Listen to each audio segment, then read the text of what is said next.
Saya nggak percaya dengan seluruh kripto kecuali Bitcoin. Kenapa? Karena secara filsuf, Bitcoin itu adalah manifestasi yang menyambungkan sesuatu yang bisa lintas ruang dan sesuatu yang lintas waktu. Sesuatu yang lintas ruang itu adalah duit kan, bisa ditaruh di kantong, kita bisa jalan dari titik A ke titik B. Atau bahkan kita bisa pencet, sekarang bisa dari Kabul ke Liverpool. Nah itu lintas ruang. Nah yang satu lagi adalah lintas waktu. Lintas waktu itu adalah dia tidak terdeflasi, nilainya nggak berkurang. Yang paling tidak berkurang itu adalah emas kan. Dari ribuan tahun sampai sekarang itu lintas waktu. Jadinya mereka atau itu nilainya tidak berkurang dan sangat abadi. Nah, Bitcoin itu kenapa bisa memenuhi interseksi antara sesuatu yang lintas ruang dan lintas waktu? Satu, dia pasoknya itu finite. Jadi tidak bertambah. Itu hanya di set di 21 juta unit. Jadinya jumlah Bitcoin yang dikeluarkan itu 21 juta unit. Dan yang baru ditambang itu kurang lebih 18 sampai 18,5 juta unit.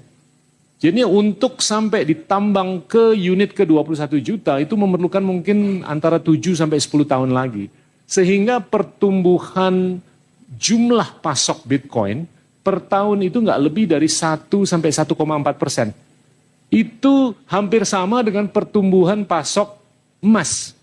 Sedangkan pertumbuhan pasok uang atau dolar itu 14% per tahun dalam 60 tahun terakhir.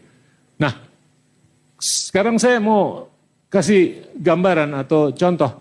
Kalau pasoknya semakin banyak, nilai intrinsik per unitnya makin naik atau makin turun?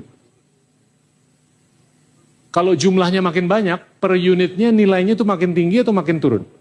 Makin turun kan? Nah dolar itu makin hari makin banyak karena dicetak terus. Jadi nilai intrinsik per unitnya itu makin turun. Wah ini pada jual dolar besok. Enggak. Emas pasoknya itu segitu-segitu aja. Karena pertumbuhannya 1,4%. Sedangkan mata uang itu pertumbuhannya 14% per tahun. Bitcoin itu dia nggak akan tumbuh lebih dari emas. Dia fix di 21 juta apalagi 10 tahun lagi. Itu dia nggak akan bertambah. Mulai dari 10 tahun lagi dia nggak akan bertambah pasoknya. Dia hanya dipatok di 21 juta. Jadinya secara filsuf, secara ekonomi saya melihat ini adalah proposition yang kuat sekali. Yang ketiga, alasan kenapa Bitcoin itu kalau menurut saya sangat bisa dipertanggungjawabkan secara teknologi. Secara teknologi, ini foundernya atau inventornya Bitcoin itu namanya Satoshi Nakamoto alias. Tapi yang hebatnya, ini orang begitu bikin sistem blockchain untuk mendesentralisasi transaksi, dia menghilang dan nggak perlu dikawal lagi. Dia bisa jalan sendiri. Dan ini jalan sendiri dari tahun 2008 sampai sekarang.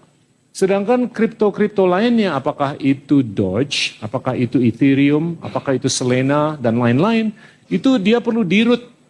Harus ada di-root, harus ada direktur ini, direktur itu, direktur ini, direktur itu untuk mengawal semenjak awal mulanya pendirian kripto ini.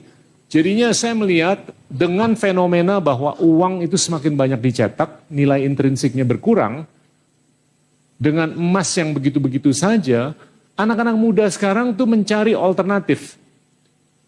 Mencari alternatif yang bisa lintas ruang dan lintas waktu. Dan penggunaan blockchain ini sangat lebih bisa dipertanggungjawabkan karena blockchain itu dengan sistem yang desentralistis, dia bisa membuahkan 3 hal.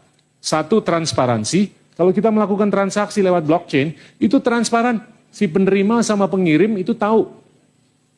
Dan yang kedua, real time, instan. Tapi kalau kita transfer duit, mau RTGS kek, mau transfer dan segalanya, kadang-kadang ada delay beberapa menit, kadang-kadang beberapa hari kan.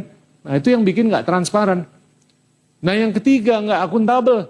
Kalau kita transfer dari Semarang 1.000 perak sampai di Banyuwangi, kok cuma 900, kita ke cabang di Banyuwangi, kok ini yang diterima cuma 900, terus tellernya atau pegawai banknya juga nggak bisa memberikan penjelasan. Nah, anak-anak muda sekarang tuh nggak suka dengan fenomena seperti itu. Jadi mereka lebih suka sistem yang desentralistis dan membuahkan akuntabilitas, transparansi, dan real time. Selama dolar dan mata uang lainnya itu terus-menerus dicetak, selama tidak ada transparansi, selama tidak ada akuntabilitas, selama tidak ada real time, saya rasa Bitcoin itu akan semakin laku ke depan.